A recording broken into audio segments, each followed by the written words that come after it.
누가복음 첫 부분은 세례 요한과 나사렛 예수님의 탄생 이야기로 시작했는데요. 다음 부분에서 누가는 시간을 미래로 훌쩍 건너뜁니다. 요한은 이제 선지자가 되어 요단강에서 회개를 선포하고 있습니다.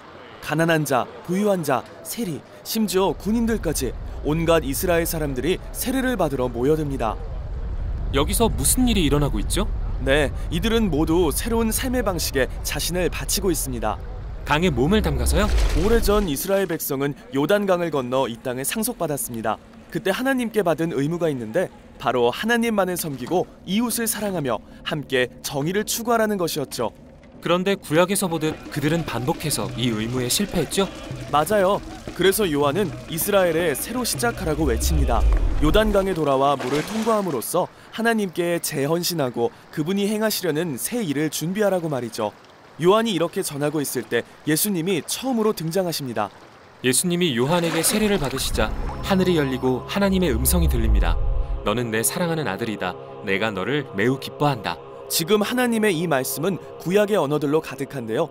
첫 구절은 시편 2편으로서 하나님이 예루살렘을 다스릴 한 왕이 와서 열방의 악을 대적할 거라고 약속하신 말씀에서 왔고, 다음 구절은 이사야서로서 종이 되어 고난받고 이스라엘을 대신해 죽으실 메시아에 관한 말씀에서 왔죠. 이후 예수님은 광야로 가서 금식하며 40일을 보내십니다. 정말 힘드셨을 텐데요. 이 이야기에서 예수님은 이스라엘의 40년의 광야 생활을 재현하고 계십니다. 광야에서 그들은 하나님을 믿는 데 실패하고 반역했지만 예수님은 유혹을 물리치고 하나님을 믿음으로써 승리하셨죠. 그래서 이 이야기는 예수님을 이스라엘의 이야기를 전진시키는 분으로 나타내고 있습니다.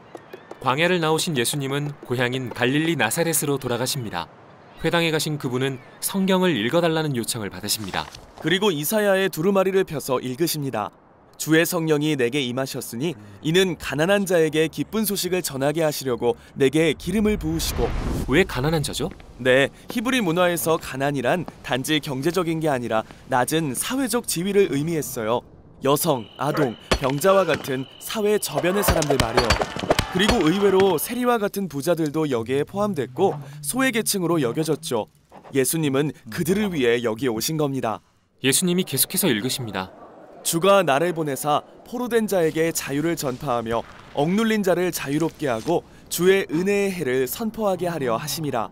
예수님께는 자유가 아주 중요한가 봐요. 맞아요. 예수님은 사람들을 그들의 질병과 과거의 수치로부터 해방해 자유롭게 된 그들이 예수님이 실현하겠다고 하신 새로운 하나님 나라의 일원이 되도록 하셨던 거예요.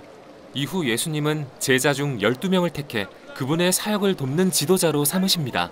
그 12이라는 숫자는 이스라엘의 12지파에 대한 매우 의도적인 상징이죠. 그런데 이들은 완전 오합지졸입니다. 어부가 있는가 하면 로마의 앞잡이였던 전직 세리에다가 로마에 대항해 싸웠던 과거의 열심당원도 있습니다. 도저히 사이좋게 지낼 수 없었겠어요. 네, 예수님은 일부러 소외계층이자 철저한 원수지간인 자들을 한데 모으신 겁니다. 하나님 나라에서 이들은 서로 화해하고 연합하며 살도록 요구받았어요. 예수님을 따른다는 건 새로운 세상의 질서에 참여함을 의미했죠. 예수님은 계속해서 가르치십니다. 가난한 자는 복이 있나니 하나님의 나라가 너희 것이며 지금 우는 자는 복이 있나니 너희가 웃게 될 것이며 인자 때문에 사람들이 너희를 미워할 때 너희에게 복이 있도다. 예수님은 제자들에게 심지어 원수를 사랑하고 싫은 사람에게조차 놀랍도록 관대하며 용서하고 자비를 베풀라고 말씀하셨어요. 정말 급진적인 삶의 방식인데요. 예수님은 이 모든 걸 가르치시기만 한 게 아니라 몸소 본을 보이겠다고 약속하셨습니다. 급진적인 관대함으로 원수를 용서하고 사랑하겠다고 자신의 목숨을 버리는 궁극의 희생을 통해서 말이죠. 이 부분의 끝에는 신기한 이야기가 등장합니다. 예수님이 제자 몇을 데리고 산에 올라가셨는데 하나님의 영광이 빛난 구름처럼 나타나고 예수님은 갑자기 변모하십니다. 거기에 두 선지자 모세와 엘리야가 나타납니다. 네, 그들 또한 산에서 하나님의 임재를 경험했던 옛 선지자들인데요. 이때 구름 속에서 하나님이 말씀하십니다. 이는 내 아들이다. 그의 말을 들어라. 누가는 예수님이 최고의 선지자이심을 보여주고 있습니다. 그분은 이스라엘에 대한 하나님의 말씀이시죠. 예수님과 두 선지자는 예수님이 예루살렘에 가서 하실 일에 대해 말하고 있는데요. 거기서 무슨 일을 하시죠? 그분은 이스라엘의 참된 왕으로 즉위하기 위해 입성하실 것입니다. 다만 누구도 예상하지 못했던 방법으로요. 이렇게 해서 예수님의 갈릴리에서의 사역은 끝이 나고요. 누가복음의 다음 부분에서는 예루살렘을 향한 긴 여정이 시작됩니다.